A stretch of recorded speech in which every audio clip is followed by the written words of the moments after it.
자, 342페이지 양도로 보지 않는 경우고요. 부교재는 367페이지예요, 그냥.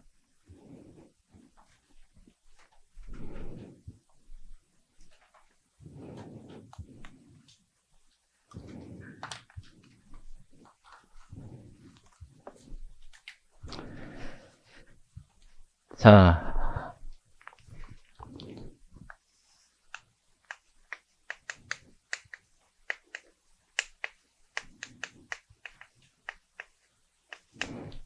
양도로 보는 경우가 있죠. 양도로 본다 하면 유상이전이어야 되잖아요. 이 유상이전은 법률 행위로 인한 게 있고 법률 규정에 의한 유상이전이 있을 수 있죠. 법률 행위로 인한 소재는 뭐 있어요?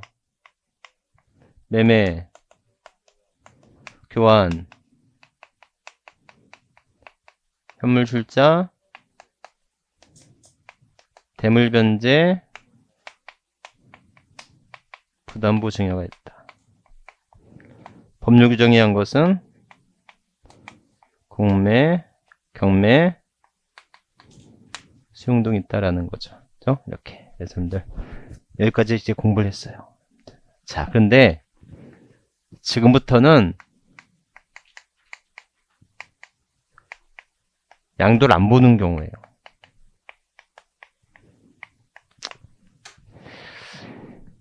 그래서 이제 강의를 하다 보니까 대부분 분들이 여기서 맛이 가요. 여기서 이제 제일 어렵게 생각하고 이제 여기서 이제 많이 힘들어 하는데, 자, 한번 해볼게요. 양도로 보지 않는 경우가 뭐가 있을까? 근데 뭐 좀 죄송한데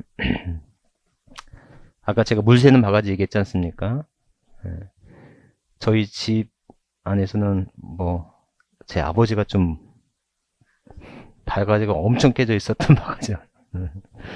그래서 우리 저희 집안끼리 뭐 사촌이나 이런 데를 거의 만나지를 않아요. 그래서 연휴가 되거나 또는 이렇게 됐으면 편하긴 해요. 만나질 않으니까. 만나지 않고 그냥 우리 가족끼리 맺다 보니까 아버지 덕분에 이제 많이 잘 살고 그리 이제 그렇게 했는데, 어찌됐건 문제는 뭐냐면 정말 한 30년 이상을 한 번도 못 봤던 조카가 오늘 결혼을 한대요. 그래서 오늘 4교시 이상을 하려고 했었는데 그래도 제가 안 가볼 수는 없을 것 같아서 오늘은 3교시로만 하고 다음 주에는 좀 더 할게요. 자, 양도로 보지 않는다. 여러분들 보세요. 양도로 보지 않는 경우가 뭐가 있냐면 첫 번째 이제 환지 처분 및 보류제 중단입니다.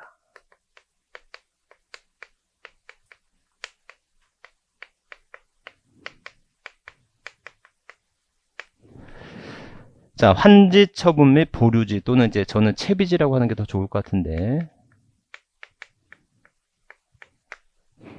자, 도시개발법 배우셨죠? 배웠다고 하니까. 자, 여러분들 사업의 시행 방식이 크게 몇 가지가 있대요? 크게 세 가지지만 원론적으로 보면 두 가지죠. 자, 첫 번째 A, B, C가 있는데 이걸 누구한테 넘겨요? 사업 시행자한테 넘기죠. 그럼 사업 시행자는 첫 번째 이거를 금전으로 보상을 해줘요. 그럼들 우리는 1번의 방식을 뭐라고 하죠? 1번의 방식을 수용의 방식이라고 하잖아요. 그런데 이것을 법률의 행위로 해석하면, 즉 민법적으로 해석하면 이건 뭐죠? 수용의 방식은 민법적으로 해석하면 이건 무슨 방식일까요? 매매 방식이잖아요. 아니, 땅 주고 돈 받는 거잖아. 예? 그러면 소득세법에서는 이걸 양도로 본다 안 본다? 양도로 본다 안 본다? 본다. 예? 공매, 경매, 수용. 수용 양도로 봤었죠? 양도로 보는 거 맞아요. 자, 그럼 환지 방식이 뭐예요?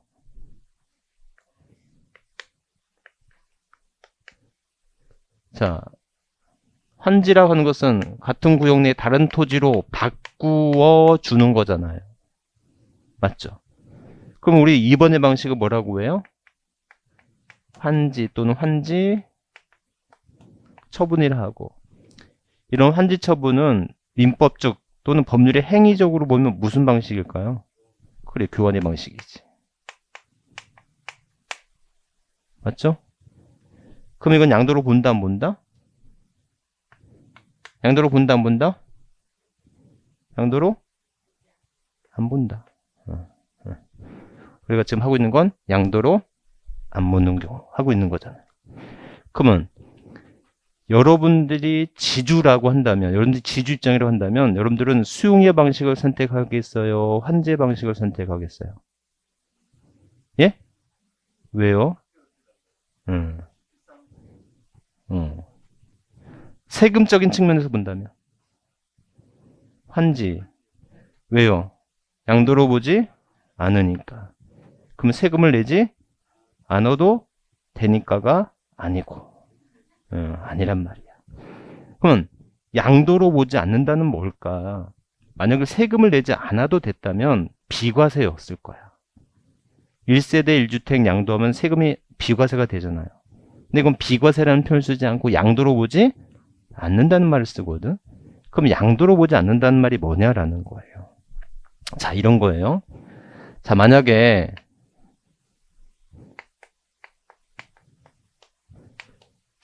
환지전 토지의 취득이에요. 즉 A를 취득했어. 10원에요. 자, 그런데 이게 뭘로 바뀌어요? A에서 A-로 바뀌어요. 우리는 이게 70원이라고 한다면 이걸 이제 환지 처분이라고 할게요. 근데 이걸 뭘로 보지 않는다? 왜 양도로 보지 않는 말일까? 라는 것인데, 여러분들, 세법에서는 가장 하지 말아야 될 금기시 되는 게 뭐냐면 이중과세를 안 돼요. 이중과세가 제일 첫 번째 금기사항이고요. 두 번째, 미실현 이익에 대한 과세가 안 돼요. 그러면 자, 지주 입장에서 A가 10원에서 70원으로 지가의 상승은 가져왔지만 지주 입장에선 이익이 실현되지 않았다는 거예요. 그러니까 여러분들 여기서 양도로 보지 않는 것은 이익이 뭐가 됐다? 미실현이에요.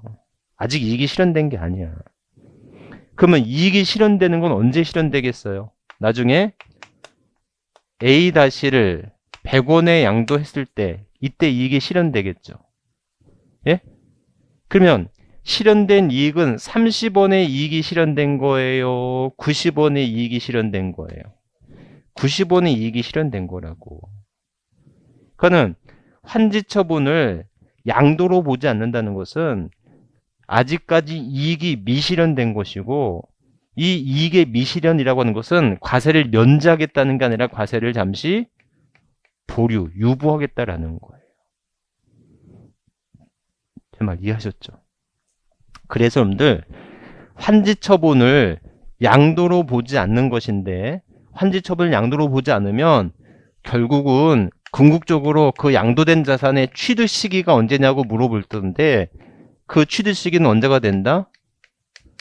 환지 전 토지의 취득일이 될 수밖에 없을 거다라는 거예요. 이거 이해하셨어요? 여러분들 환지 자체는 양도가 아니야. 그럼 양도가 아니라는 것은 과세를 안 하겠다는 게 아니고 과세를 잠시 뭐 하겠다는 거다? 유보하겠다는. 여러분들 수용과 환지 처분은요, 세법에서 보면 조삼모사라고. 수용은 양도야. 그래서 빨리 맞는 애야. 먼저 세금을 내야 돼. 근데 환지는 세금을 안 내도 되는 게 아니고 세금을 잠시 유보시켜뒀어. 나중에 환지된 토지가 매각되었을 때 그때 이익이 실현된 것이고 그때는 한꺼번에 대한 세금을 내야 되는 거라고. 그러니까 수용이 유리하냐 환지가 유리하냐고 하는 것은 뭐 그때그때 다른 건데, 수용은 세금을 빨리 내야 돼. 환지는 세금을 늦게 내도 돼. 대신에 그만큼 누진율이 강화되겠죠. 그만큼 실현된 이익이 누적적으로 돼 있을 거 아닙니까? 제 말 이해하셨죠? 그래서 이렇게 환지는 양도로 보지 않는 것인데, 양도로 보지 않는다는 말은 과세를 안 하겠다는 게 아니라 잠시 과세를 유보하는 것이고, 그래서 환지된 토지를 양도하면 그 취득 시기는 언제예요? 환지된 토지를 양도하면 그 취득 시기는 환지 전 토지의 취득일이다. 요게 핵심이라는 거예요. 이해하셨죠? 자, 이렇게. 그런데 여러분들 문제가 또 있어. 자, 만약에 A가 400평이고요. B가 200평이에요. 환지 전이. 여러분들 혹시 간보율이란 말 들어봤습니까? 간보율이란 말 들어봤어요? 여러분들 400평 줬다고 해서 200평 줬다고 해서 400평, 200평 못 받죠? 왜? 그만큼 지가 상승분도 있을 거고 또는 채비지나 보류주로 충당해야 될 토지가 있을 수 있잖아요. 그래서 여러분들 보통 주택에 대한 간보율이 몇 프로냐면 50%거든요. 그럼 A-는 얼마를 받게 돼요? 200평. B는 100평을 받게 되거든요. 그러면 400평에서 200평, 200평에서 100평 줄어들었대요. 우리 이것을 뭐라고 한다? 감환지라고 하지 않고 이걸 적응환지라고 합니다. 세법에서는 이걸 권리면적이라고 해요. 여러분들 400에서 200, 200에서 100 줄었다고 해서 이거 손해가 아니라니까. 그만큼 뭐가 있으니까? 지가상승분이 있으니까 이걸 손해라고 보면 안 되는 거예요. 아셨죠? 그래서 이렇게 권리면적만큼은 뭘로 보지 않는다? 양도로 보지 않는 거예요. 아셨죠? 그런데 뭐가 달라지죠? 실제 면적이 달라지죠. 자, 임의적이건 강제적이건 필요에 의해서건 실제로 200이나 100으로 못지 못하고, 자, 예를 들어서 건물을 져야 될 면적이 최소 150씩은 필요한 거야. 그런데 땅을 200, 100 잘라버리면 이 100은 쓸모없는 토지가 되지 않습니까? 제 말 이해하셨죠? 그래서 어쩔 수 없어. 그게 임의적이어도 문제가 될 수 없고 강제적이어도 150, 150 이상으로 잘라야 돼. 이해하셨어요? 그러면 얘는 200을 받아야 될 사람이 150을 받았어. 이런 환지를 이게 여러분이 좋아하는 감환지라고. 아셨죠? 100을 받아야 되는 150을 받았어. 이게 증환지라는 거예요. 이해했어요? 그러면 여러분들 이 사람은 200을 받을 사람이 150밖에 못 받았어. 50만큼 눈물 흘리고 있어야 되고, 이 사람은 100 받을 사람이 150 받았으니까 뒤돌아서서 웃고 있어야 됩니까? 청산해야 되겠죠? 정산해야 되겠죠? 그 정산하는 기능을 가진 금액을 뭐라고 해요? 청산금이라고 하는 거잖아. 그러니까 얘는 50만큼 줄어들면서 돈을 받죠? 얘는 50만큼 늘어나면서 뭐 내요? 돈 청산금을 부담할 거 아닙니까? 이해하셨어요? 그래서 자, 이쪽으로 오세요. 그래서 환지 처분 자체는 뭐가 아니지만, 양도가 아니지만, 단 권리면적의 감소나 권리면적에 뭐가 있으면 자기가 받아야 될 권리면적보다 조금 받았어. 자기가 받아야 될 권리면적보다 더 받았어. 그러면서 돈을 주고 받으면서 정산을 했단 말이죠. 그래서 이렇게 감소된 것은 뭘로 보고? 200에서 150 받았단 말이에요. 그럼 50만큼은 뭘로 본다? 돈 받고 판 거잖아요. 맞죠? 100 받았으면 150 받았어. 돈 주고 산 거잖아, 50만큼은. 증가된 것만큼 뭘로 본다? 취득으로 본다는 거예요. 자, 그러면 문제가 있지. 환지 처분은 양도로 보지 않았으니까, 환지 전 토지 취득으로 봤는데, 환지가 이루어지면서 증환지나 감환지가 돼 있어서 권리면적보다 증가되거나 감소된 것은 새로운 양도면 새로운 취득으로 본다는 거 아닙니까? 그러면 그 새롭게 양도되거나 새롭게 취득된 것으로 보는 시기는 언제냐는 거지. 예? 언제가 된다? 환지 처분 공고일의 다음 날이 된다. 그래서 여러분들 도시개발법 배웠다고 하지만 실질적으로 기억나는 말은 다음날밖에 없는 거잖아. 그렇죠. 아셨죠? 이렇게. 그래서 여러분들 요게 핵심인 거예요. 요게 제일 어려워. 아셨죠? 이렇게. 그래서 다시 한번 생각해 보면 여러분들 환지 처분은 양도가 아니야. 양도를 안 보겠다는 것은 세금을 안 내도 된다는 게 아니고 지금 당신이 이익이 실현되지 않았으니까 과세를 잠시 유보할 거야. 언제까지? 이익이 실현될 때까지. 아셨죠? 그러니까 환지된 토지를 팔았을 때 그때 이익이 실현되는 거고, 그럼 이때 한꺼번에 과세하기 위해서는 그 취득 시기를 언제로 봐야 돼? 환지 전 토지 취득일로 봐야 된다고. 맞죠? 근데 환지가 되면서 권리 면적보다 작게 받거나 크게 받을 수 있죠. 많게 받을 수 있죠. 그 우리는 감환지, 증환지라고 하는데, 그래서 이런 감환지나 증환지로서 감소되거나 증가된 부분이 있다면 이건 새로운 뭘로 보겠다? 감소된 건 새로운 양도로 보고 증가된 부분은 일단 새로운 취득으로 볼 거라고.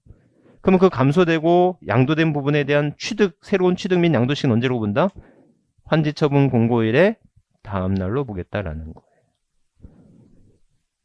이해하셨죠? 이렇게.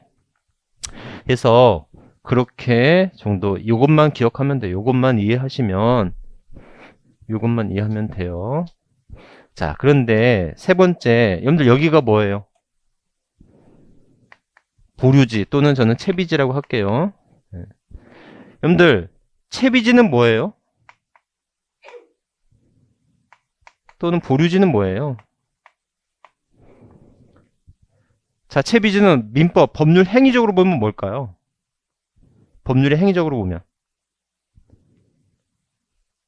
응? 그래, 좋았어.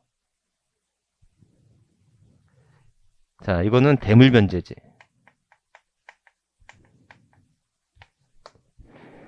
여러분들 공짜로 공사할 수는 없잖아요.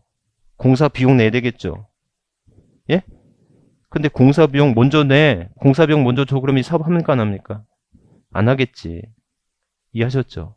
그래서 공사 비용이라고 하는 얘네는 채무를 부담해야 될 의무가 있거든요. 그럼 공사 비용을 땅으로 뭐 하는 거예요? 대신해서 변제하는 거라고. 채비지는 하나의 대물 변제란 말이에요. 제 말 이해하셨죠? 그런데도 불구하고 세법에서 이거 뭘로 보지 않겠다? 양도로 보지 않는데 채비지에 충당하는 것을 양도로 보지 않는 것은 왜 그럴까? 이거는 공익사업 목적이에요. 공익사업 목적으로 위해서 아셨죠? 아예 사업하는데 공익사업을 목적으로 사업을 하는데 세금 먼저 내 그러면은 하겠어요? 안 하겠어요? 안 할 거란 말이에요. 아셨죠? 공익사업을 위해서 이렇게 채비지 또는 보류지로 충당하는 부분은 뭘로 보지 않겠다? 양도로 보지 않겠다라는 거예요. 아셨죠? 자, 그런데 여기서 또 하나 주절까? 채비지로 충당하는 것은 양도가 아니지만 이 채비지라고 하는 것은 뭘 목적으로 하는 거예요?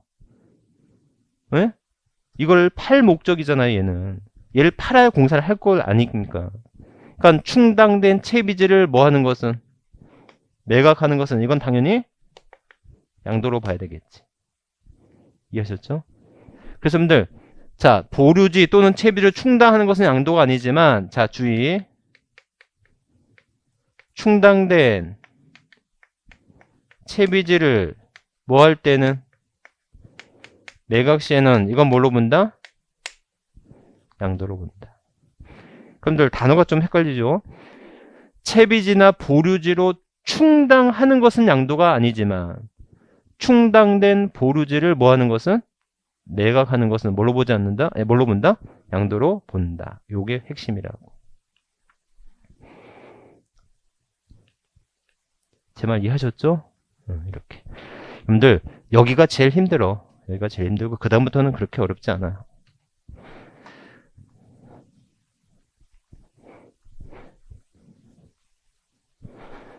두 번째, 우리 책 보면 아까도 얘기했죠. 지적 경계선 변경을 위한 토지의 교환은 뭘로 보지 않는다? 양도로 보지 않는다. 기억나시죠? 답 몇 프로? 20%였고요. 자, 세 번째 양도담보예요.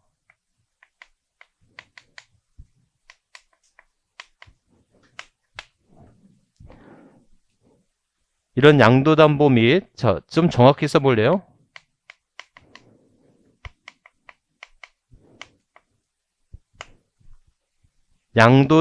양도담보 사유 소멸로 하는 시에는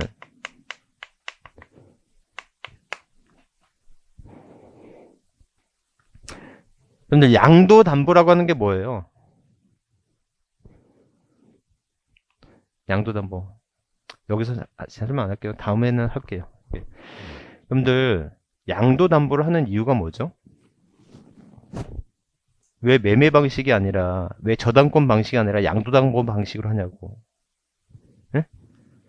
이런 양도담보 방식은 뭐가 된다? 담보 제공인 것이지 실제 양도가 아니잖아요. 무슨 말인지 아시겠어요? 그러면 왜 담보 방식이라면 저당권으로 하면 되지 왜 양도담보 방식으로 하지? 계속 얘기하지만 저당권 방식으로 채권 채무 형식으로 하면 최고 이자율 연 24% 금리를 더 이상 못 받잖아요. 응? 그러니까 사채업자 입장에서는 돈을 더 받으려면 이게 이자 방식으로 하면 안 되고 어떤 수수료나 또는 매각대금의 방식으로 해야지만 최고 이자율을 넘어서서 수수료를 받을 수가 있다고. 제 말 이해하셨죠? 그래서 어찌됐건 양도담보는 형식은 매매 방식이지만 실제로는 담보 제공에 불과하다고. 예? 그러니까 이렇게 양도담보로 제공된 것은 뭘로 보지 않겠다? 양도로 보지 않겠다. 그런데 양도담보 사유 소멸이 돼. 양도담보 사유가 소멸됐다는 것은 뭐겠어요? 돈 갚았어. 돈 갚아서 다시 소유권을 환원받았다고. 그럼 이것도 또한 뭘로 보지 않겠다? 양도로 보지 않겠다라는 겁니다. 아셨죠? 양도담보로 제공되는 것 자체는 양도가 아니에요. 자, 그런데 단 계약 불이행으로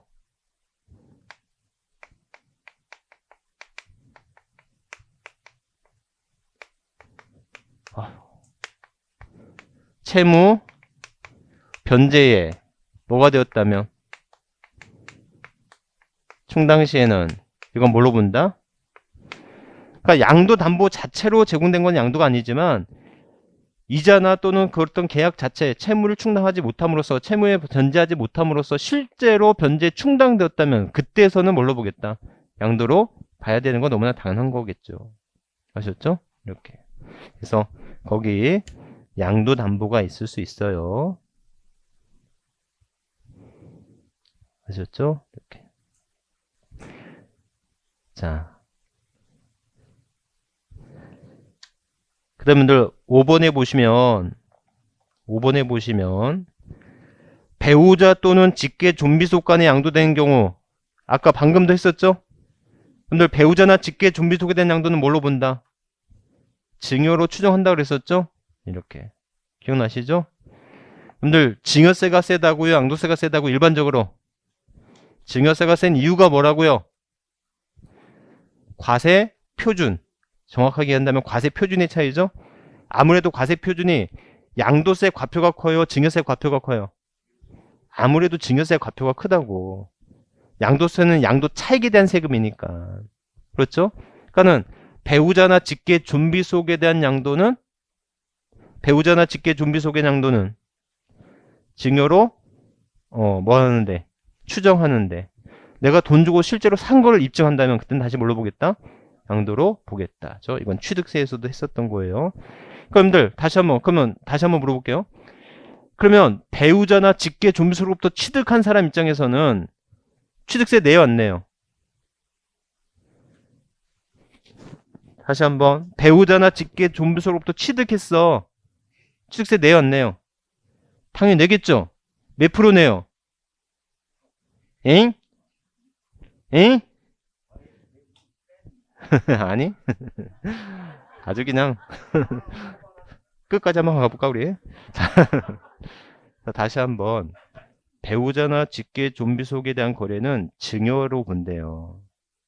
근데 내가 돈 주고 산 사실 입증하면 다시 양도로 본다 그랬죠. 그러면 반대 입장, 취득자 입장에서는 배우자나 직계 좀비 속으로부터 취득했으면 당연히 증여 취득으로 봐야 되겠지. 얘가 증여로 보니까 증여 취득이 되겠지. 그럼 몇 프로? 3.5%. 입증하면 유상 취득이니까 4%가 되겠지. 아셨죠? 그렇게 교시면 되겠고. 자, 그 다음에 신탁으로 인한 소유권 이전.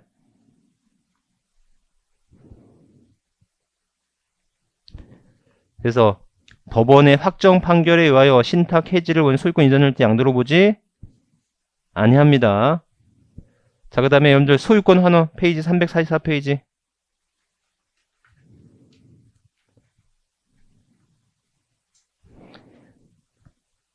매매 원인 무효의 소에 의해서 매매 사실이 원인 무효로 환원될 경우에는 양도로 보지 아니한다. 이렇게 되어 있죠? 찾으셨어요? 자, 여러분들 여기서 한꺼번에 정리 한번 해볼까?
자, 소유권이 환원되는 이유는 신탁의 해지나 등기 착오 또는 원인 무효로 인해서 소유권이 환원되는 것은 뭘로 보지 않는다?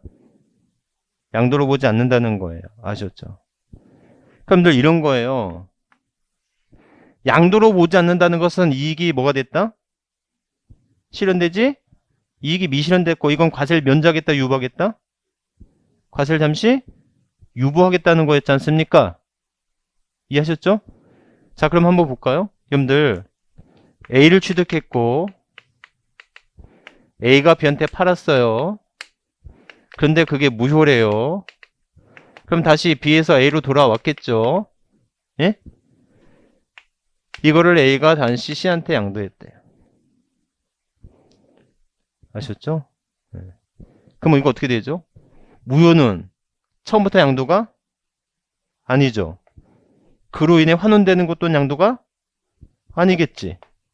맞죠? 그래서 못 줘라고. 그럼 A가 C한테 다시 이제 양도를 했대요. 예? 그럼 취득식은 언제예요? 예?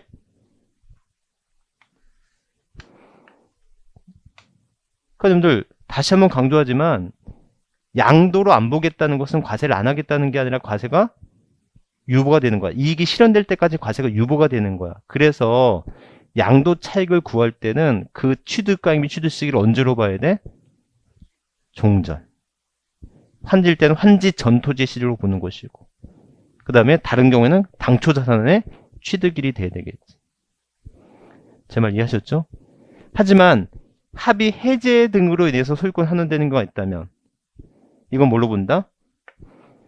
다행히도 적법하게 소유권이 이전되기 전에 해제가 되었다면 뭘로 보지 않지만, 대금 청산 전에 합의제가 되었다면 양도로 보지 않지만, 대금이 청산된 후에 합의 해제가 되었다면, 등기가 이루어진 다음에 양도가 되었다면 이건 뭘로 본다? 또 다른 양도가 되는 거예요. 정말 이해하셨어요? 이렇게. 그래서 이 정도는 좀 기억을 해두시고. 자, 공유물 분할이에요. 공유물 분할. 공유물 분할로 인한 것은 양도로 보지 않는다.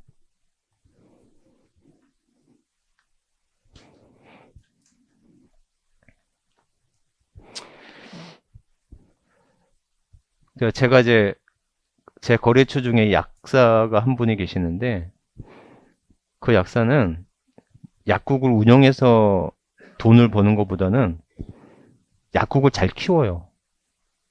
약국을 키워서 아까 얘기했던 권리금 받고 파는 거야. 그렇게 하는 약사가 있는데, 약국을 하나 이제 팔았는데 어떻게 됐냐면, 그러니까 조건이 뭐였냐면, 그러니까 약국 1층 약국도 있지만 층 약국도 있거든요. 그러면 층 약국이 있으면 이제 큰 층 약국에는 그 층에는 이제 약국이 안 들어오는 그런 이제 조건으로 이제 그런 조건으로 약국을 팔았는데, 팔고 나서 약국이 하나가 더 들어온 거야. 그러니까 약국을 새로 인수한 사람은 사기당했다고 생각한 거 아닙니까? 자, 문제는 그냥 제대로 거래를 했으면 좋은데 이게 다운 계약서 쓴 거예요. 세금을 좀 줄이려고. 그러니까 다운 계약서를 쓰니까 이제 약점이 잡혔지 않습니까? 그래서 이제 어쩔 수 없이 해제 방식으로 다시 되돌릴 수밖에 없는 문제가 생기잖아요. 무슨 말인지 아셨죠? 그러면 이제 이런 것들이 이제 크게 문제다. 그러면 이건 당초 양도도 양도고 새롭게 양도 합의 해지로 다시 소유권 이전되는 것도 또 다른 양도로 본다라는 거. 무슨 말인지 아셨죠? 이렇게. 그래서 그런 문제가 있을 수 있다라는 거. 이렇게. 그래서 이 정도만 좀 기억합니다. 그럼들 양도로 본다 안 본다는 것은 과세를 하겠다 안 하겠다의 문제가 아니고 과세가 지연되는 것이고 이때는 취득 시기를 당초 자산의 취득일로 본다는 게 그게 결론적이다. 아셨죠? 다만 좀 논점을 달리해서 배우자나 직계 좀비 속에 대한 양도는 당신 증여세 줄이려고 양도한 걸 거냐. 예? 그래서 이때는 증여로 추정을 하되 입증을 하면 이때는 양도로 보겠다. 이거는 좀 논점이 다른 거지. 아셨죠? 이렇게. 자, 여러분들 공유물의 분할로 인한 것은 양도로 보지 않는데요. 공유 단순 분할입니다. 공유물의 단순 분할이에요.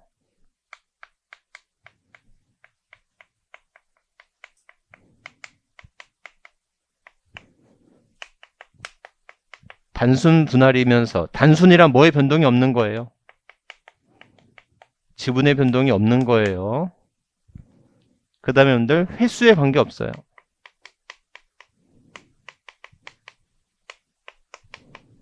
일차 분할이건 재차 분할이건 관계없습니다. 분할은 양도로 보지 않습니다. 뭐의 변동이 없다면? 지분의 변동이 없다면.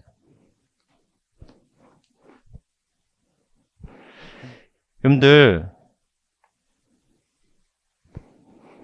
분할은 민법에서 해석한다면 분할은 어디인지 아십니까? 분할은 민법적으로 보면 땡땡이다. 네모이다. 민법에서는 네모로 본다. 분할은. 너무 어렵나? 이 네모 안에 들어갈 말. 그냥 제가 할게요. 선생님 잘 보세요. A 대 B가 5대 5래요. 자, 이게 A 지분이에요. 이게 B 지분이에요. 이거 A 지분이에요, B 지분이에요. 제가 잘 보라고 했잖아요. 자, 공유라 함은 서로의 지분이 혼재되어 있는 거예요. 맞죠? 그거를 분할을 하겠대요. 라고 하는 것은 서로의 지분이 교환되는 거래요. 그러니까 교환은 하나의 분할은 하나의 뭐다? 교환인 거예요. 제 말 이해하셨죠? 그래서 여러분들 아까도 뭐라고 돼 있냐면 이 342페이지 동그라미 3번 가보실래요? 342페이지 동그라미 3번에 가보시면 지적 경계선 변경을 위한 토지의 교환이라고 돼 있죠. 한번 읽어볼게요. 토지의 경계를 변경하기 위하여 공간 정보의 구축 및 관리에 관한 법률에 따른 토지의 분할 등 법령으로 정하는 토지의 교환 이렇게 돼 있죠. 그래서 여러분들 여기서도 의미하다시피 분할은 민법적으로 보면 하나의 교환인 거라고요. 제 말 이해하셨어요? 자, 여러분들 어찌됐건 이런 분할이 되면 교환이 형식적으로 교환이 이루어진 건데 그럼에도 불구하고 양도로 보겠다 안 보겠다? 안 보겠다. 그리고 분할된 걸 다시 재차 분할했어. 재차 분할했다 할지라도 뭐의 변동이 없다면, 지분의 변동이 없다면 양도로 보지 않는 거다. 그러면 양도로 보지 않게 되면 나중에 이걸 실제로 양도했대. 실제로 양도했으면 취득가액은 분할된 때요, 당초 자산의 취득일이에요. 당초 자산의 취득일 수밖에 없는 거지. 아셨죠? 그래서 양도로 보지 않는다 하는 것은 당초 자산의 취득일 수밖에 없고, 여러분들 단순 분할이면 지분의 변동 없이 뭘로 보지 않겠다? 양도로 보지 않겠다라는 것인데, 그럼 지분의 변동이 있으면 어떻게 되겠어요? 누가 양도된 거예요? 감소된 자가 양도된 거예요? 증가된 자가 양도된 거예요? 당연히 감소된 자가 양도가 된 거고 증가된 자는 취득이 돼야 되겠지. 이해하셨죠? 이렇게. 그래서 여러분들 제일 어려웠던 부분이에요. 양도로 본다, 양도로 보지 않는다, 이 부분이 좀 어려웠던 부분이에요. 그래서 여러분들 거기 345페이지 확인 예제 한번 풀어볼까요?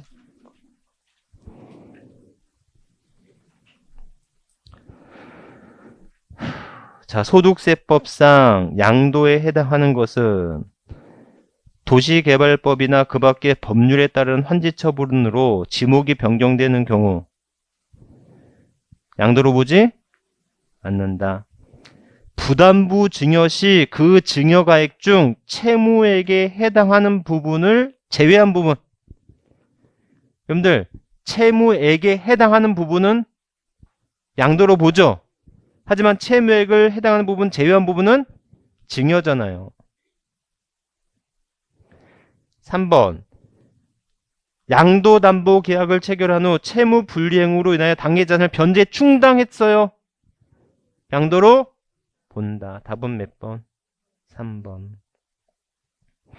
4번 매매 원인 무효의 소에 의하여 그 매매 사실이 원인 무효로 판시되어 소유권이 환원되는 경우 양도로 보지? 본인 소유 자산을 경매로 해 본인이 재취득했어요. 양도로 보지 않는다. 이렇게 했던 거죠. 아셨죠?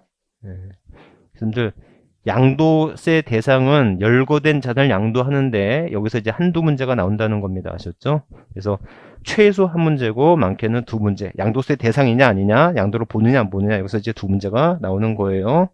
그래서 여기까지예요. 자, 그러면 지금부터 할 것은 이제 뭐예요? 뭐겠어요, 여러분들?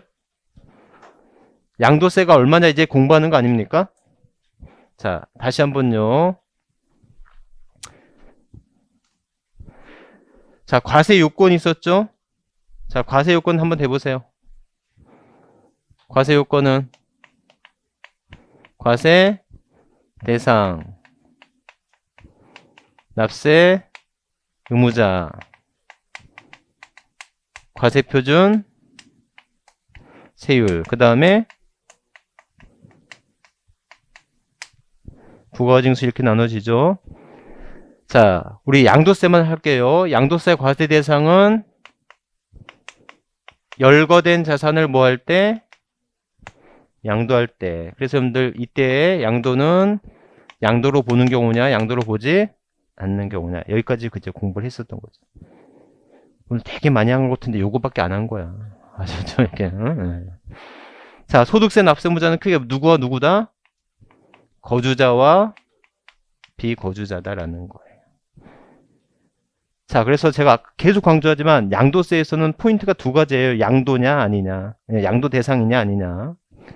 양도 소득세니까 두 번째 주제가 이제 소득세를 계산하는 거 아닙니까? 그러니까 과세표준 곱하기 뭐 하면? 과세표준 곱하기 세율하면 이걸 뭐라고 한다? 산출세액이라 한다. 아셨죠? 자, 그런데 이제 문제가 하나가 있어. 과표 곱하기 세율하면 양도 차익이 얼마고 세율이 얼마야. 이제 이걸 공부하면 되는데 문제는 말이죠, 여러분들. 혹시 기간이라는 단어 아세요? 기간. 기간 그러잖아요. 이 기간의 뜻이 뭐예요? 정의가 뭐예요? 일정 시점부터 일정 시점까지 시간의 길이를 기간이라고 해요. 그래서 여러분들은 안 배우셨겠지만 원래 민법 배우면 총칙에 나오는 것 중에 하나가 기간을 배워요. 기간의 계산을 배웁니다. 그래서 민법에서 기간의 계산은 원칙적 우리나라는 초일 불산입, 말일 산입의 원칙에 따라서 기간 계산을 하게 돼요. 예? 다만 초일을 산입하는 것 중에서 예외적으로 연령을 계산할 때는 초일을 산입해요. 아셨죠? 이게 이제 원칙이라고요. 그래서 기간을 계산하려면 시작되는 점을 정해야겠죠? 그걸 뭐라고 해요? 기산일. 응? 그 다음에 끝나는 점을 만료점 또는 만료일이라고 하는 거예요. 민법에서 이걸 기간이라고 하는 거예요. 그런데 세법에서는 이 기간의 개념 대신에가 아니라 기간의 개념과 유사한 보유기간을 두게 돼 있거든요. 여러분들 아까 1년 미만 보유 부동산 몇 프로였어요? 세율이. 1년 미만 보유 세율이 50%였잖아요. 2년 미만 보유가 40%였죠. 그 다음에 1세대 1주택 2년 보유하면 1세대 1주택 2년 이상 보유하면 이거는 뭐가 돼요? 과세가 되잖아요. 제 말 이해하셨어요? 자, 제가 하고 싶은 말은 뭐냐면 과세표준 곱하기 세율하면 산출세액이 돼요. 세율은 정해져 있으니까 얼마에 사서 얼마에 팔았어지가 중요한데 정확한 세금을 계산하기 위해서는 보유 기간도 필요하다는 거예요. 그러니까 혹시 여러분들이 양도세가 얼마 나와요? 저한테 물어볼 때는 내가 이거 얼마에 사서 얼마에 팔았는데 양도세가 얼마 나와요? 그러면은 제가 분필 던집니다. 아셨죠? 적어도 보유 기간까지를 알려줘야지 정확한 양도세 계산이 대충적으로 나오는 거지. 보유 기간도 모른 채 얼마에 사서 얼마에 팔았는지는 세법에서는 큰 의미가 없더라는 거지. 제 말 이해하셨죠? 그래서 세금을 계산하기 위해서는 보유 기간이 필요해요. 근데 결국 보유 기간도 기산일이 필요하고 만료일이 필요할 거 아닙니까? 그 기산이 되는 시기를 우리는 뭐라고 하고 취득 시기라 하고 그 다음에 만료일이 되는 시기를 양도 시기라 할 거 아니에요. 제 말 이해하셨죠? 그래서 이 취득 시기와 양도 시기의 시간의 길이를 우리는 뭐라고 한다? 보유 기간이라 하고 이 보유 기간이 얼마냐에 따라서 세금이 있고 없고 또는 많고 적고가 결정이 되겠지. 아셨죠? 그러니까 얼마에 사서 얼마에 팔았는지도 중요하지만 그 보유 기간이 얼마냐에 따라서 세금의 크기가 달라지기 때문에 그 과표와 세율을 공부하기 전에 뭘 먼저 배운다? 양도 및 취득 시기를 배운다라는 거예요. 제 말 이해하셨죠? 네. 그래서 여러분들 자 그러면 그래서 양도 및 취득 시기가 우리 시험 문제 한 문제가 나와요. 그래서 일반적인 매매를 볼게요.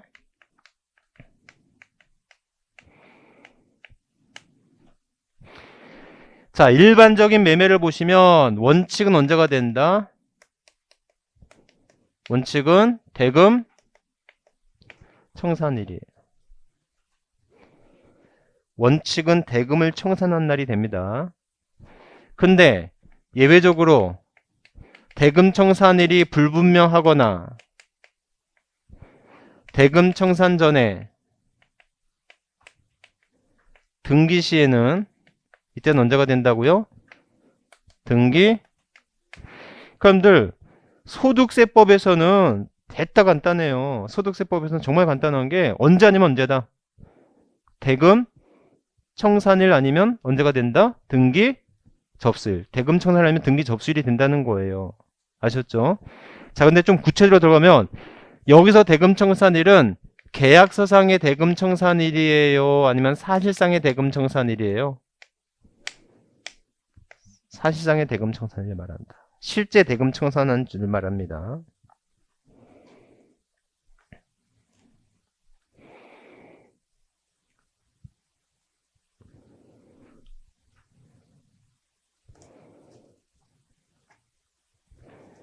이렇게 하시면 되겠다. 자, 그러면 여러분들 자, 새로 오신 분들 빼놓고 기존에 공부하셨던 분들 취득세에서도 취득 시기가 필요했거든요. 그럼 취득세에서는 계약서상 잔금일이었어요? 사실상 대금청산일이었어요? 취득세에서는. 계약서상의 날짜로 했었나? 사실상 대금청산일로 했었나? 예? 그때 달라요. 예? 제가 물어보면 대부분 답은 그때 달라요. 하셨죠? 이렇게. 자, 여러분들, 취득세에서는 어떻게 썼냐면, 국수공판장. 기억납니까? 국수공판장 등 객관적 취득일 때는 사실상 대금청산일과 등기접수일 중 빠른 날. 국수공판장이 아닌 개인 간에 거릴 때는 계약서상 잔금 지급일과 등기일 중 빠른 날이었다고. 객관적이냐 아니냐가 중요했었다고. 근데 세법에서는, 소득세법에서는 무조건 언제가 된다? 사실상 대금 청산일로 한다. 아셨죠? 다만 세상 잔금일이라 할지라도 그 전에 뭐가 되었으면? 등기가 되었으면 언제가 된다? 등기 접수를 한다. 근데 사람이 언제부터 불행해진지 아십니까? 불행이 시작되는 시점이 언제인지 아세요? 남하고 비교하면서부터 그런데요. 남의 자식은 잘 되는데 왜 내 자식은 그럴까? 이렇게 비교하면서부터 불행이 시작된다고 하거든요. 공부가 힘들어지는 게요. 비교하면서부터 이제 힘들어져요. 그러니까 취득세만 공부하면 그래도 할만한데 취득세하고 소득세하고 비교하면은 또는 취득세하고 등록면허세하고 또 비교하면은 이게 이제 많이 헷갈린다는 거지. 어디가 하늘빛이고 어디가 물빛인지 모르는 이제 그런 상황이 된다는 겁니다. 이게. 그래서 그런데도 불구하고 이제 자꾸 비교를 하는 이유는 이렇게 비교하는 형식으로 공부를 해야지 확실해지기 때문에 그래요. 네. 그래서 이제 그런 거니까 다시 한번 좀 생각을 한번 해보세요. 자, 그런데 여러분들 여기서 페이지 346페이지 잠깐만 가볼게요. 페이지 346페이지 잠깐만 가보시면 자, 대금을 청산한 날로 하고 괄호 안에 보니 자, 그 옆에 날개 보니까 대금 청산일이란 실제로 잔금을 지급한 날을 말하며 계약서상 날 확정일이 아니다라고 돼 있어요. 맞죠? 자, 써둔다면 취득세는 객관적일 때는 사실상 잔금일이고 즉 국수공판장 할 때는 사실상 잔금 지급일이고 국수공판장 외에 개인 간의 거래일 때는 계약서상 잔금일이었다는 거 그거 좀 비교하면 되겠죠. 무슨 말인지 아시겠죠? 네. 그거 몰라도 돼. 넘어가. 자, 근데 제가 하고 싶은 말은 이거예요. 그 다음 줄, 이 경우 찾으셨습니까? 예?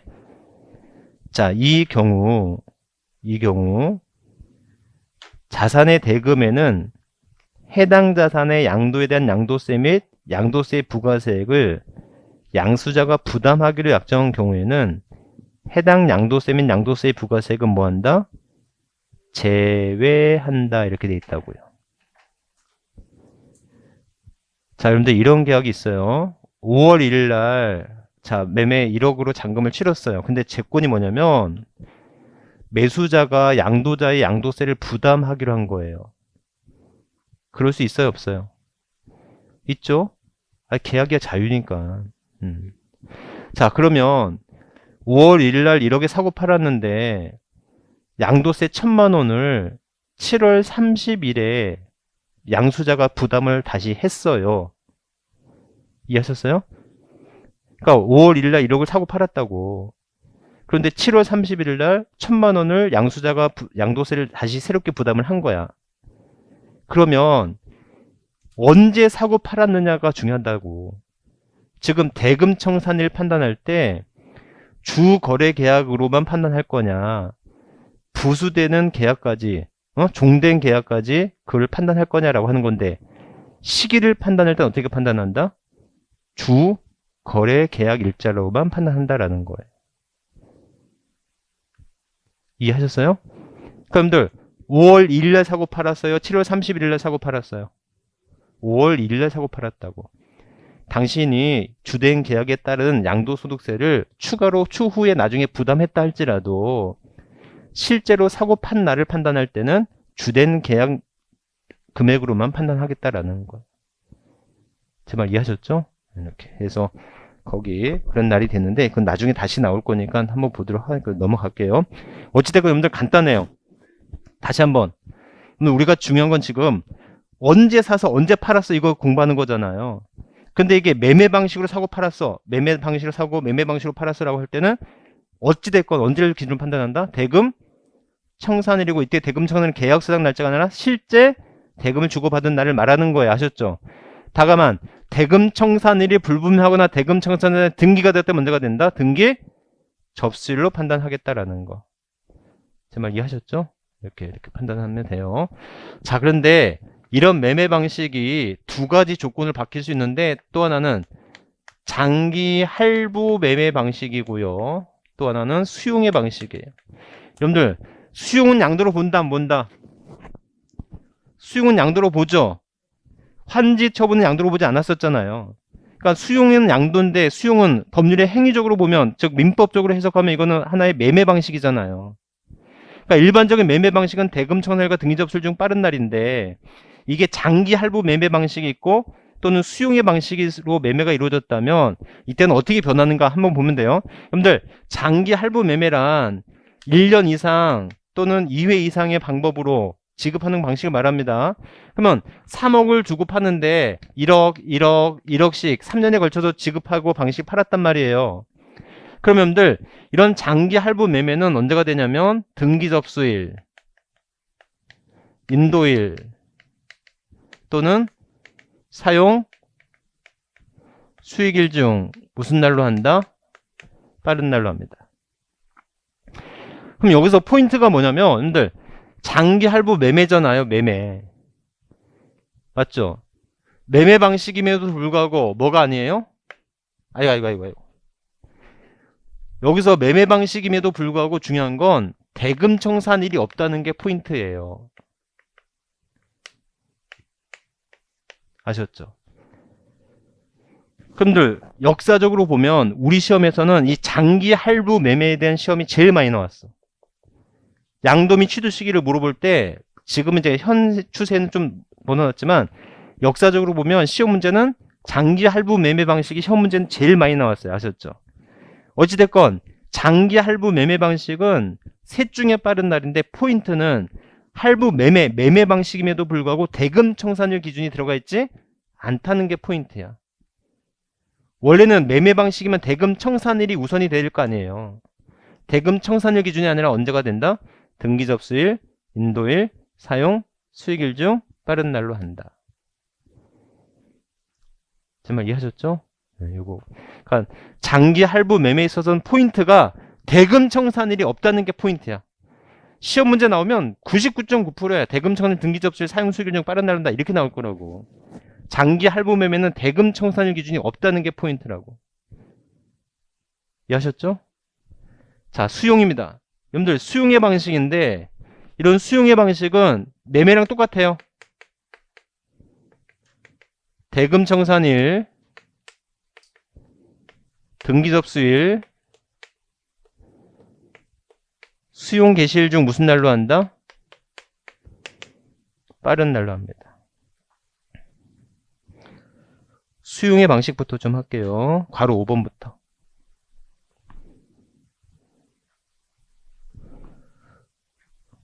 부교재에는 똑같이 나와 있어요. 그냥 순서로 나와 있어요. 제 순서대로. 여러분들, 자, 주의. 이거는 공부에서도 주의해야 되지만 여러분들 실무에서 되게 중요해요. 여러분들 수용 당하면요, 대부분 그 지주나 토지 소유자들은요, 내가 돈을 받아야 양도가 되었다라고 생각을 해요. 무슨 말인지 아시겠어요? 그래서 수용이 되면 내가 돈 받고 나서 양도세를 신고하려고 해. 대부분 그래요. 제가 정말 너무너무 많이 봤어. 근데 제 경험에 따르면 수용은 돈 완납하기 전에 등기 먼저 넘어가요. 제 말 이해하셨어요? 저 그래서 이번에 11월 달인가 11월 달에 보상을 받았는데 11월 달에 보상을 12월 달에 보상을 받았는데요. 12월 달에 보상을 받았으면 양도세는 1월 달, 2월 달, 이번 거는 3월 1일까지, 2월 말까지니까 공휴일이니까 3월 2일까지 신고 납부를 해야 되거든요. 그런데 99.9%야. 그런 경우는 이미 등기는 이미 그 전달에 넘어가 있다고. 또는 수용 개시는 이미 그 전에 이루어진 거야. 이해하셨어요? 그래서 그분은 자기가 돈 받고 양도세 신고하려고 천천히 왔는데 이미 날짜는 이미 등기는 11월 달에 넘어가 있었던 거야. 11월 달에 넘어가 있으니까 양도세를 언제가 신고했어야 되면 1월 말까지 신고했었어야 되거든요.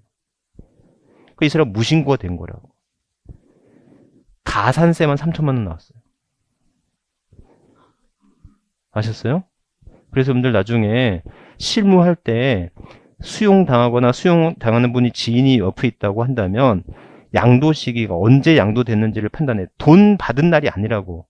물론 돈 받은 날이 양도된 건 맞는데 그 전에 수용 개시가 있거나 또는 등기가 먼저 넘어갔으면 그때는 셋 중에 무슨 날이다? 빠른 날이야. 아셨죠? 99.9% 등기가 먼저 넘어가요. 아셨죠? 잔금이 완납되기 전에 이미 수용 개시가 이미 이루어졌어. 그러니까는 그거 잘 판단하고. 여러분들 수용은 아무래도 보상가액이 크기 때문에 양도세가 크다고요.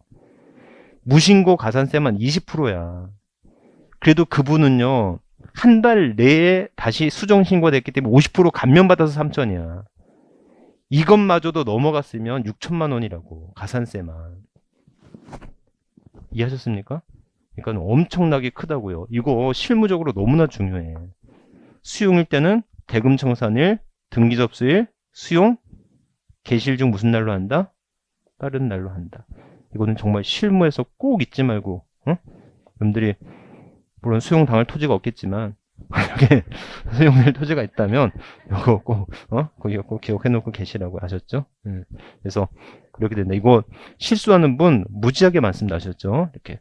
그래서 여러분들 우리 주된 내용이 이거예요. 일반적으로 매매 등으로 사거나 수용의 방식으로 양도가 되었을 때 언제 사고 언제 팔아내냐. 그러니까 대금 청산일과 등기 접수 중 빠른 날인데 장기 할부 매매만큼은 대금 청산일 기준이 없는 게 특징이고, 수용의 방식은 대금 청산일과 등기 접수 중 빠른 날이지만 그 전에 수용 개시일이 있으면 수용 개시일 중 빠른 날로 하겠다라는 거.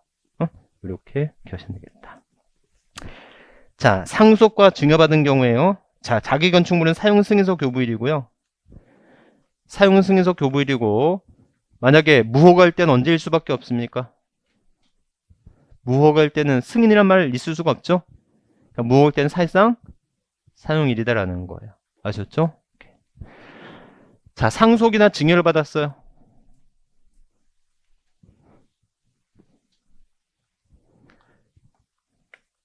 자, 여러분들 이것도 한번 기억해 보세요.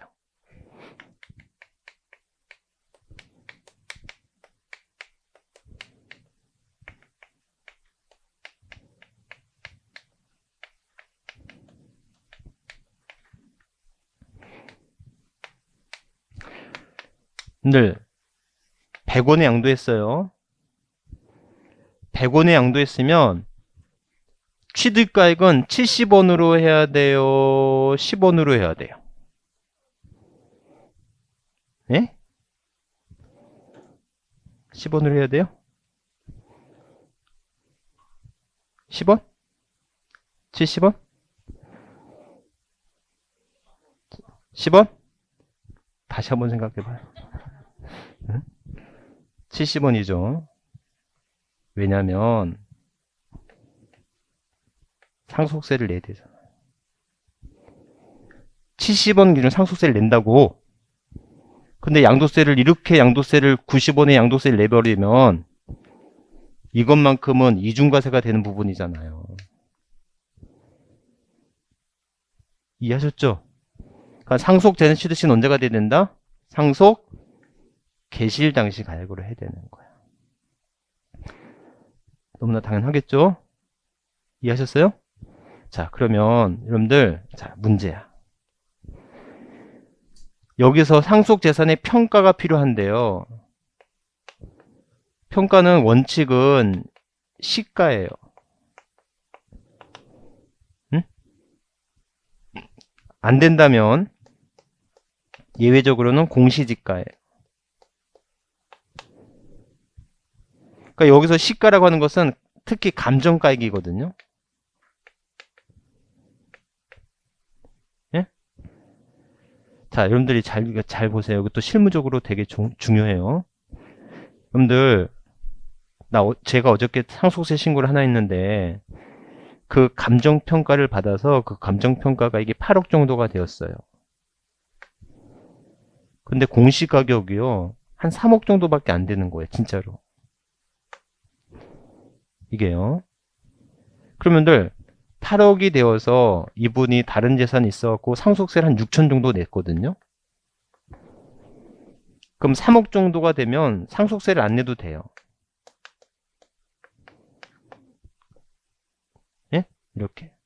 그럼 여러분들 같은 경우는 8억으로 감정가액을 받겠어요? 안 받겠어요?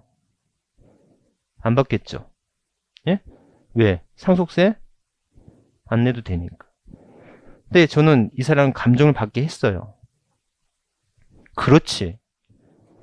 나중에 이거를 12억의 양도를 할 건데 최소 양도가액이 12억이거든요. 예?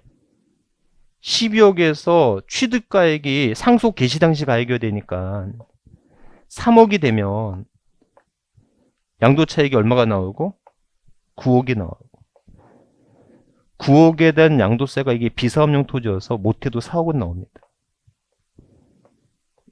제 말 이해하셨죠? 8억이 되면 그래도 못해도 한 1억 5천 정도만 세금 내면 되는데 이렇게 양도세를 내고 그러면 최소 몇 억은 내야 돼? 한 몇 억은 내야 된다고. 더. 제 말 이해하셨죠? 그러니까 상속 재산 취득인 상속 개시일인데 이 상속 개시일의 취득가액을 상속 개시 당시 가액이 취득가액이 될 텐데 이 상속 개시 당시 가액을 8억으로 할 거야 3억으로 할 거야에 따라서 뭐가 달라져? 양도세가 달라진다고. 예? 제 말 이해하셨어요? 그럼들 상속세 안 내는 게 중요한 게 아니야. 물론 상속세를 내고 싶어도 못 내겠지만 그렇죠? 상속 재산이 있으면 상속세 안 낸다고 그냥 좋아하지 말고 상속세를 조금 더 내더라도 나중에 양도세에 줄어드는 게 더 클 수 있다면 이때는 상속 재산을 감정가액을 받아서라도 상속세를 신고하는 게 훨씬 유리하다고. 이분은 거짓말하고 이렇게 해서 함으로써 최소 2억에서 3억은 이익을 본 걸걸? 제 말 이해하셨죠? 그래서 기본적으로 상속이 되면 상속 개시 당시 가액이 취득 당시 가액이 될 텐데 그 취득 당시 가액을 감정평가를 받아서 시가를 할지 아니면 그냥 공시가격을 할지 여기에 따라서 상속세 크기도 물론 있겠지만 나중에 양도세 차이가 더 클 수가 있으니까 그거는 주의를 해라. 아셨죠? 다만 주의할 것은 이렇게 감정가액을 받아도요. 취득세는 무조건 공시가격으로 해서만 냅니다. 그러니까 감정가액을 받았다 할지라도 취득세가 높아지진 않아요. 취득세는 무조건 공시가격으로만 취득세를 시가 표준액으로만 취득세를 내게 돼 있어. 양도자산이 취득가액을 시가로 할지 공시가격으로 할지 그 차이만 있는 것이지 취득세는 무조건 무슨 가로 한다? 시가 표준액으로 한다. 이해하셨어요? 실무적으로 꼭 여러분들이 살면서 꼭 기억하고 있으면 이것만 해도 정말 몇 천만 원 벌 수가 있는, 아셨죠? 아낄 수 있는 그런 부분이니까 상속 재산이 있다면 이것도 교육 좀 해주시면 되겠다. 아셨죠? 자, 증여받은 자는 취득식 언제예요? 당연히 증여받은 때 가이겠죠. 왜요? 왜? 증여받을 때 뭐 내니까? 증여세 낼 테니까. 그죠? 이렇게. 자, 시효취득 부동산.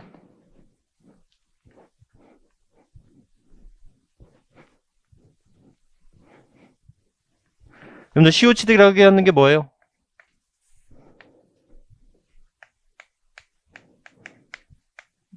점유시효취득이란 점유개시 몇 년? 20년 또 공연? 평원 20년 맞죠? 그래서 00년 5월 1일 20년이 돼서 뭐가 된다? 시효의 완성. 이런 시효의 완성은 법률의 규정임에도 불구하고 뭐 해야 한다? 등기하여야 된다 이렇게 돼 있지 않습니까? 됐죠? 그럼 여러분들 민법에서의 취득시기는 언제예요? 민법에서의 취득시기는 등기 접수일이지. 민법에서는 등기해야 된다 이렇게 돼 있는 거잖아요. 아셨죠? 그러면 취득세에서의 취득시기는 언제죠? 응? 시효 완성일이에요. 무조건 자동 취득이에요. 등기 필요 없어요. 그러면 양도소득세에서의 취득시기는 언제일까요? 이걸 양도했단 말이에요. 양도를 했으면 취득시기를 언제 당시 가입을 해야 돼요? 예? 언제다? 점유 개시일이다. 예? 점유 개시일이에요. 이렇게. 왜요? 왜요? 제 와이프가 제일 싫어하는 말이 왜? 버릇이 돼가지고 뭔 말만 하면 왜 그러니까는 아주 죽이려고 그러는데 그러니까 왜 그럴까요? 너무나 당연한데 여러분들 시효 취득은 소구표예요. 처음부터 내 거라고. 만약에 취득세처럼 시효 완성일을 양도세의 취득 시기로 한다면 그럼 이때 동안 양도 차익은 누구도 세금을 안 내겠네. 무슨 말인지 아셨죠? 그러니까 양도 차익을 계산할 때 취득 시기는 언제가 된다? 점유 개시일이 돼야 된다. 응? 이렇게 생각해보면 너무나 당연해요. 그러니까 처음부터 내 거였기 때문에 양도 차익은 처음부터 내 거였던 것처럼 계산을 해야 된다고. 네? 이렇게 기억하시면 되겠고. 자, 그 다음에 괄호 6번에 보실래요? 완성 또는 확정되지 아니한 자산이에요. 완성 또는 확정되지 아니한 자산을 양도 또는 취득한 경우로서 해당 자산의 대금을 청산할까지 목적물이 완성 또는 확정되지 않을 경우는 목적물이 완성된 날 또는 확정된 날로 한다 이렇게 돼 있어요. 자, 여기까지 이제 다 끝났어요. 조금만. 여러분들 우리 아파트 분양받으면 자 계약일이 있겠죠. 그 다음에 중도금 내죠. 보통은요 건물이 완성되고 나서 대금을 치러요. 이렇게 돼요. 그리고 내가 이제 그걸 언젠가 양도한단 말이에요. 예? 그러면 여러분들 이 아파트는 언제부터 내 거예요? 아파트가 완성된 때부터 내 거예요? 대금 청산 날부터 내 거예요? 당연히 대금 청산부터 내 거지. 현대건설이 아파트 지었다고 다 내 거예요? 지은 아파트를 내가 돈 줬을 때부터 내 거잖아요. 자, 그런데 여러분들 문제는 뭐냐면 가진 게 돈밖에 없어. 선납 할인해준대. 그럴 수 있죠. 그래서 어차피 선납 할인하면 최소 5%는 할인해 줄 텐데 은행에 넣어봐야 1%도 안 되는데 그래서 선납 할인해서 내가 대금을 먼저 치르고 나중에 뭐가 되었어요? 완성이 된 거야. 그거를 내가 양도했어요. 아셨죠? 그럼 이거 언제부터 내 걸로 봐야 되지? 돈을 줬더라도 이거는 뭐예요? 불능이야 불능. 예? 목적물 자체가 없는 상태에서 돈 줬다고 그건 내 거 아니잖아요. 이때는 언제부터다? 완성일부터.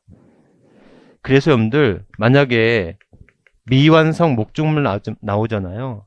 미완성 건물 등은 나오면 그때는 대금 청산일과 완성일 중 이때는 늦은 날이야. 지금까지는 다 무슨 날이었어요? 빠른 날이었어. 지금까지 다 빠른 날이었어. 그런데 미완성 목적물일 때만큼은 무슨 날이다? 늦은 날. 요것만큼은 늦은 날. 완성일과 대금 청산일 중 늦은 날. 대금 청산일과 완성일 중 늦은 날. 아셨죠? 이렇게. 이 정도 이렇게 기억하시면 되겠습니다. 그 다음에 여러분들 이미 공부했었어. 여러분들 환지 처분은 양도로 본다 안 본다? 안 본다. 그래서 취득식이 언제였어요? 환지 전 토지의 취득일이었지. 맞죠? 입에서 권리 면적의 감소나 증가가 있으면 그건 양도나 새로운 취득으로 봤었죠. 그러면 증가된 거나 감소된 부분에 새로운 양도 및 취득식은 언제가 되었다? 다음날. 환지처분 공고일의 다음날. 응? 이렇게. 자, 뭐 기타의 취득식이 이렇게 보면서요. 3번에 볼게요. 3번에 보시면 경락일 때는 경락을 쓸 때는 언제예요?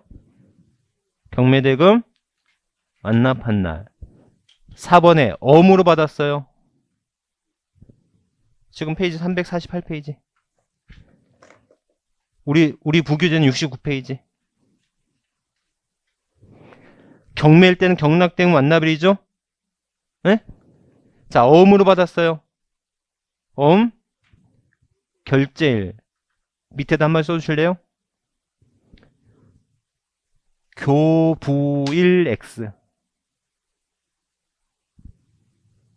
결제일이지 교부일이 아닙니다. 엄은. 그 다음에 중요한 거 5번에 우리 부기재는 4번에 부동산의 소유권이 타인에게 이전되었다가 5번에 무효 판결을 당했다는 소유권이 환원됐어. 매매원이 무효로 소유권이 환원되어서 그 자산을 다시 양도했다면 취득식은 언제가 된다? 당초 자산의 취득일. 되셨죠? 이렇게. 10번에 취득식이 의제 별표 좀 해주실래요? 부교재는 괄호 11번 취득식이 의제 있거든요.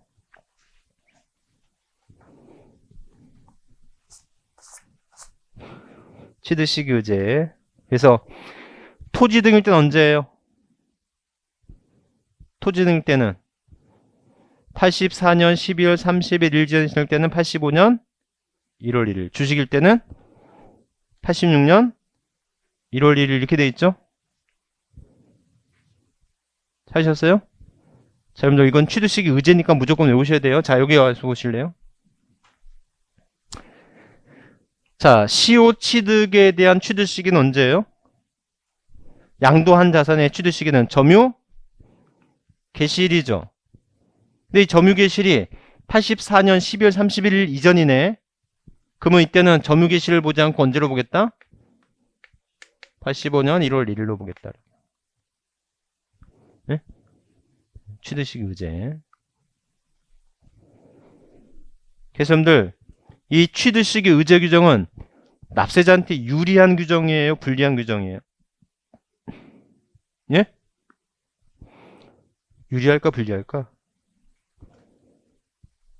자, 아무래도 유리합니다. 그죠? 왜 그럴까 하면 여러분들 양도소득세는 양도가액에서 취득가액을 차감한 금액이 되잖아요.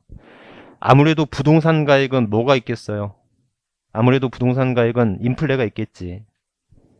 이해하셨죠? 그래서 취득식 의제가 적용되면 아무래도 취득가액이 상대적으로 취득가액이 좀 더 높아지면 그만큼 양도차익은 줄어들 수 있지 않습니까? 이 취득식의 의제 규정은 납세자한테 불리한 규정은 아니다. 이해하셨죠? 그게 부동산 등일 때 언제가 되고 85년 1월 1일 되고 주식일 때는 86년 1월 1일인데 취득식의 의제 제목 옆에다 한마디 써주실래요? 제목 옆에다 한마디만 써주세요. 파생상품 적용 X.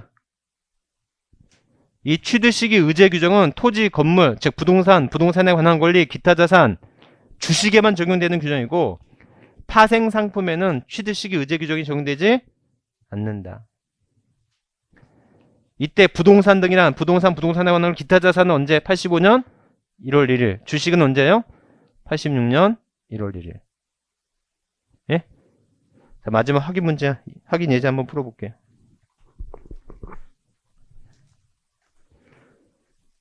(348페이지) 소득세법상 양도차익 계산 시 취득 및 양도 시기로 틀린 것은 대금을 청산한 날이 분명하지 않을 땐 등기 접수일이에요. 맞죠?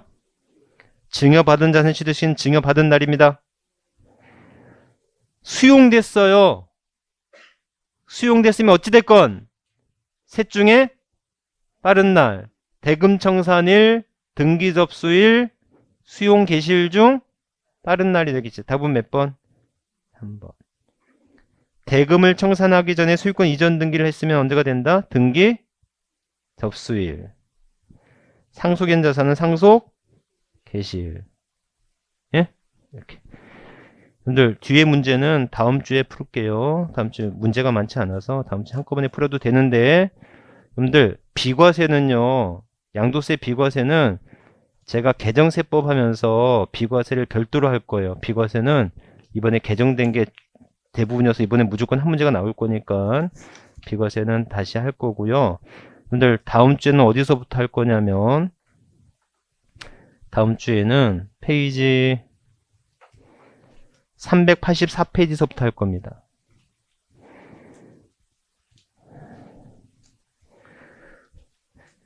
여러분들 349페이지서부터 384페이지까지 비과세 규정이거든요. 근데 여기서 한 문제가 나올까 말까 그래요. 예? 그러니까 여기는 한 문제를 마치겠다는 마음으로 공부하는 게 아니고 그냥 우리 상식적으로, 상식이라기보다는 그냥 우리 어떤 실무적으로 공부를 하는 것이지, 이 부분은 공부를 위한, 점수를 맞추기 위한 공부를 해서는 안 되죠. 제 말 무슨 말인지 아시겠죠? 아니, 40페이지, 거의 40페이지 가까운 데에서 한 문제 나오는데 굳이 이걸 뭐 공부를 할 필요가, 이렇게 책 읽으면서 공부할 필요가 없다고 하셨죠? 그러니까 비과세는 안 하겠다는 게 아니고, 비과세는 우리가 실무적으로 대신해서 공부를 하는 것이지, 공부를 위한 공부를 하는 것은 안 되고, 385페이지서부터 384페이지서부터 이제 우리가 공부를 할 거예요. 다음 주까지. 아셨죠?